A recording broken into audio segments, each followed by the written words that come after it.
இன்றைக்கி எதில் பார்த்தாலும் கலப்படம், பொல்யூஷன், ஸ்ட்ரெஸ்ஸு, சாப்பிட்ற சாப்பாடாக இருக்கட்டும், சுவாசிக்கிற காற்றாக இருக்கட்டும், அது எல்லாமே நம்ம ஹெல்த்தை ஸ்பாயில் பண்ணோம்.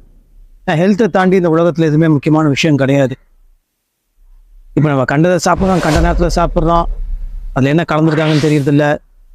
வேலையில் போனால் அவ்வளோ ஸ்ட்ரெஸ் இருக்குது. இல்லை ரிசல்ட் என்னன்னா நம்மளோட என்டையர் பாடி பாதிக்கப்படுது.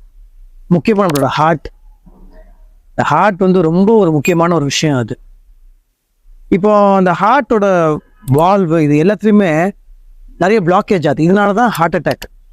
சில நேரங்களில் சில சிம்டம்ஸ் வரும் நம்மளுக்கு வந்து அது வந்து நம்ம தெரிஞ்சே போய் நம்ம ஹாஸ்பிட்டல் போகிறோம், நம்மளை காப்பாற்றிடுறாங்க, குட். பட் பல நேரங்களில் அது நமக்கு தெரிய மாட்டேங்குது, பல பேரை இழந்துடுறோம். நம்ம ஒரு விஷயம் நடந்து அதுக்கப்புறம் மாத்திரை மருந்து சாப்பிட்டு அதுக்கப்புறம் ஹெல்த்தை கேர் பண்ணுறதுக்கு பதில் அதுக்கு முன்னாடியே நம்ம கேர்ஃபுல்லாக இருக்கிறது வந்து தப்பு கிடையாது.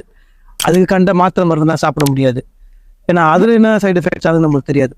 ஸோ சேஃபாக உடம்புக்கு இது நல்லது. ஃபார் எக்ஸாம்பிள் நம்ம லூகாஸ் ஆக்ராவோட இது வந்து என்னென்னா ஆப்பிள் சிடார் எல்லாருக்கும் தெரிஞ்ச விஷயம். ஆப்பிள் சிடாரில் வந்து தேன், எலுமிச்சைப்பழம், ஜிஞ்சர், கார்லிக், இது எல்லாமே ஹார்ட்டுக்கு நல்லது. ஹார்ட்டுக்கு மட்டும் இல்லை, வெயிட் லாஸ்க்கும் சரி, உங்கள் லங்ஸ்க்கும் சரி, நம்ம கிட்னிக்கும் சரி, என்டையர் பாடிக்கு நல்லது.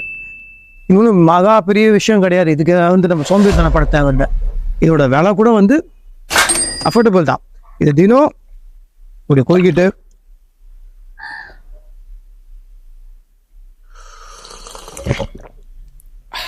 அவ்வளோதான், உடம்புக்கு ரொம்ப நல்லது. இது என்னன்னா உங்களோட பிளாக்கேஜ் எல்லாத்தையுமே கிளியர் பண்ணலாம், வெயிட்டு கம்மி பண்ண வைக்கும். நம்பி இதை நீங்கள் சாப்பிடலாம். நான் நிஜமாக இது நான் சாப்பிட்றது மட்டும் இல்லை, எங்கள் அம்மா, எங்கள் அப்பா, என் பொண்ணுக்கு எல்லாருக்குமே நான் கொடுத்துட்ருக்கேன். ஏன் தெரியுமா? ஹெல்த்தை தாண்டி இந்த உலகத்தில் மிகப்பெரிய விஷயம் எதுவுமே கிடையாது. உங்கள் வீட்டில் இருக்கவங்களுக்கு இல்லை உங்களுக்கே ஒரு பெஸ்ட்டு கிஃப்ட் நீங்கள் கொடுத்துக்கணும்னு ஆசைப்பட்டீங்கன்னா அது இதுதான்.